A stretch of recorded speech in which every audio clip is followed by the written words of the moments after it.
Olá, amigos do canal Xiaomasa, como é que vocês estão? Tudo bem? Tudo tranquilos? Meus amigos, viemos para uma segunda aula de matemática para concursos do mês. Ora, professor Mas, o que aconteceu para ter uma segunda aula? Opa, gente, nós havíamos nos comprometido a terminar com vocês a subtração. A subtração de conjuntos, que é a última propriedade de conjuntos que nós estamos estudando. Evidentemente que com aquilo que nós já aprendemos, nós estamos resolvendo uma bateria, aliás, já resolvemos 4 exercícios sobre conjuntos, temos mais 6 pela frente.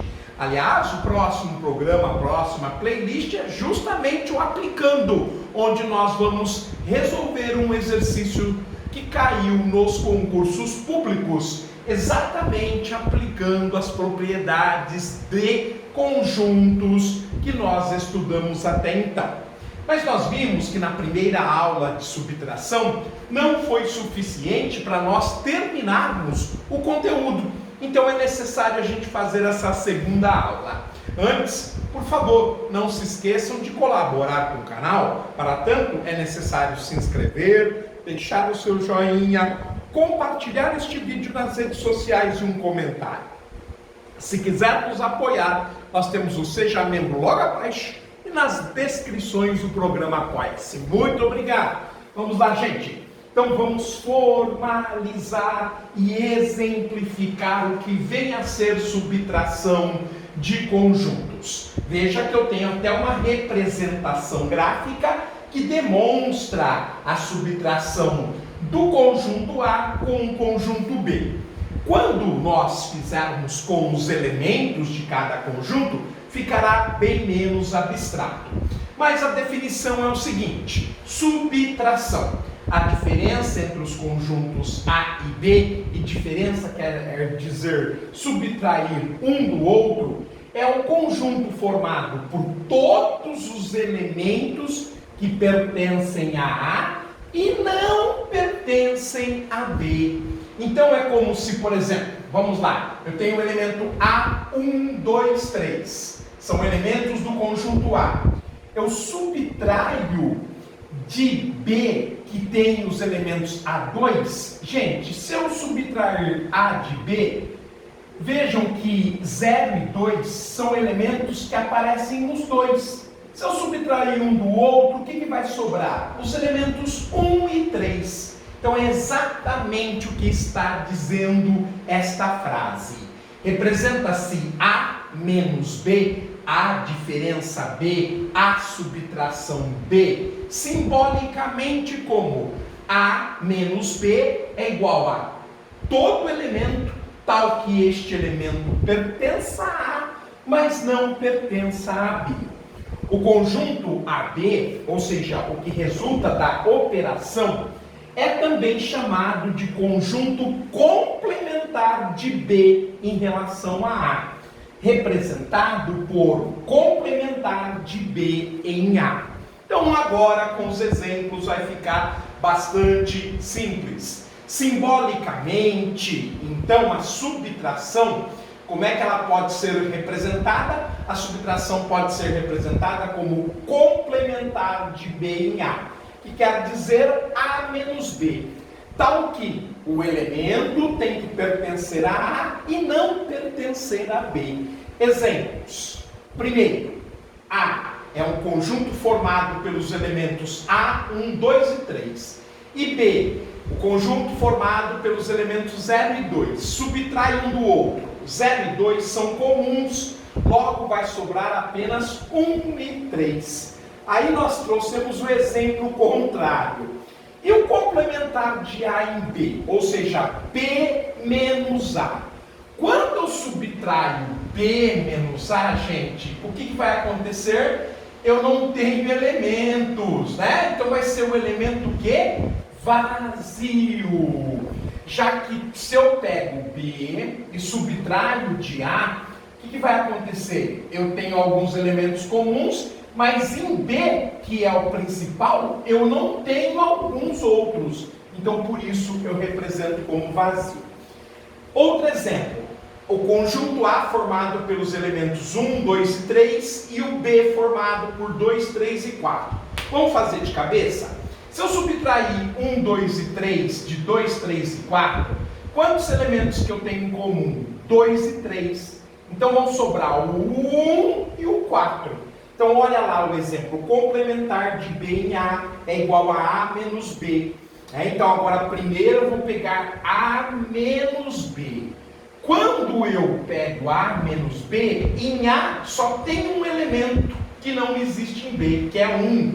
E o contrário, que é o complementar de A e B, ou seja, B menos A. Aí eu tenho o 1 e o 4. Outro exemplo, o conjunto A formado pelos elementos 0, 2 e 4 e o B formado pelo 1, 3 e 5. Vamos pegar então o complementar de B em A, que significa A menos B.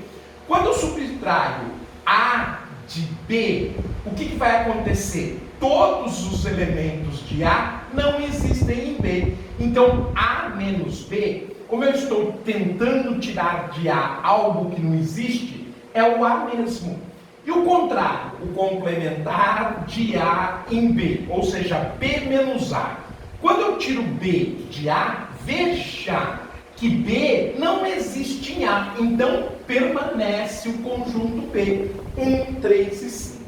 Observação. Alguns autores preferem utilizar o conceito de complementar de B em relação a A. Simbolicamente, B estando contido em A, nós vamos ter um novo conjunto, o conjunto dos elementos feita a operação, por exemplo, B', que simboliza A menos B, o conjunto A menos B, ou seja, o resultado dessa operação vai me dar um conjunto próprio. Exemplo, eu tenho o S, o conjunto S, 0, 1, 2, 3, 4, 5, 6. São os seus elementos. Então, se eu pego o S e tiro do A, de 2, 3 e 4, vejam que aqui, se eu tirar de S o A, 2, 3 e 4, vão sobrar o 0, o 1, o 5 e o 6. Então, complementar de A, que eu represento como A traço em cima, equivale à operação de subtração de A em S. Ora, é só eu ver os elementos de A, 0, 2, 3 e 4, ver se eles se repetem aqui. O que sobrou é o complementar. Sobraram 0, 1, 5 e 6. Vamos pegar um outro exemplo. Conjunto B, formado pelos elementos 3, 4, 5 e 6. Muito bem.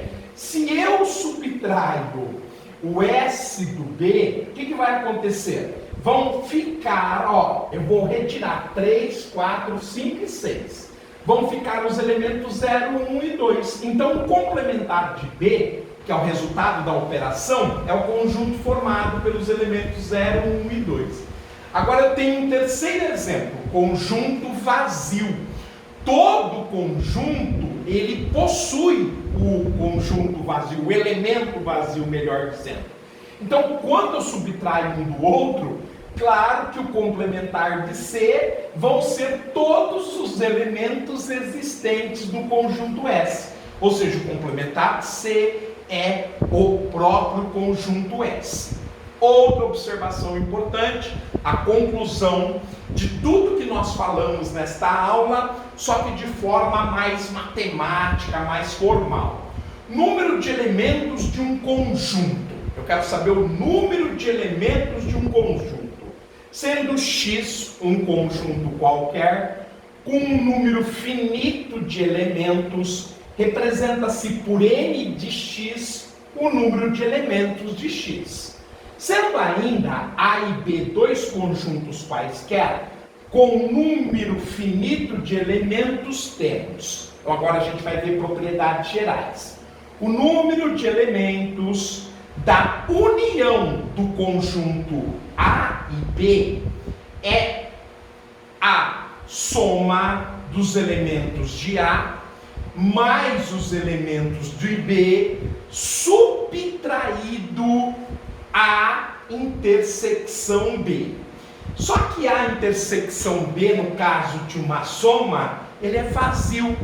Logo, o número de elementos da união de A e B é a soma dos elementos do conjunto A mais o conjunto B, como a gente representa aqui. A subtração, por sua vez, o número de elementos da subtração de A menos B vai ser o quê? O número de elementos de A menos o número da intersecção de A em B. Se B estiver dentro de A, então significa que o número de elementos de A menos B é igual ao número de elementos de A menos o número de elementos de B. É o que nós estamos fazendo até agora. Por exemplo, com o exemplo acima, onde eu peguei S e subtraí do A. O que eu fiz? Eu tirei do conjunto S os elementos existentes em A. S menos A dá o complementar, ou seja, dá a subtração de S menos A. 0, 1, 2, 3, 4, 5 e 6 é S. Se eu retirar 2, 3 e 4, vão sobrar o quê? 0, 1, 5 e 6. Então, aparentemente, parece difícil, mas não é. Por quê? Porque quando eu tenho o número de elementos de dois conjuntos que eu estou subtraindo, é só eu subtrair o número de elementos de um conjunto do número de elementos do outro conjunto, como nós demos 3 exemplos aqui acima. Se ainda ficou abstrato, nós vamos resolver a partir de amanhã, inclusive, na playlist, aplicando uma série de exercícios utilizando todos os princípios e conceitos e propriedades de conjuntos que nós estudamos até agora, e isso deve facilitar. Então é só você acompanhar detalhadamente o nosso curso de matemática para concursos. Lembrando que nós temos uma outra parte onde nós estamos estudando os números racionais. Um forte abraço, fiquem bem, tudo de bom. Eu os vejo oportunamente em um outro programa. Tchau, gente!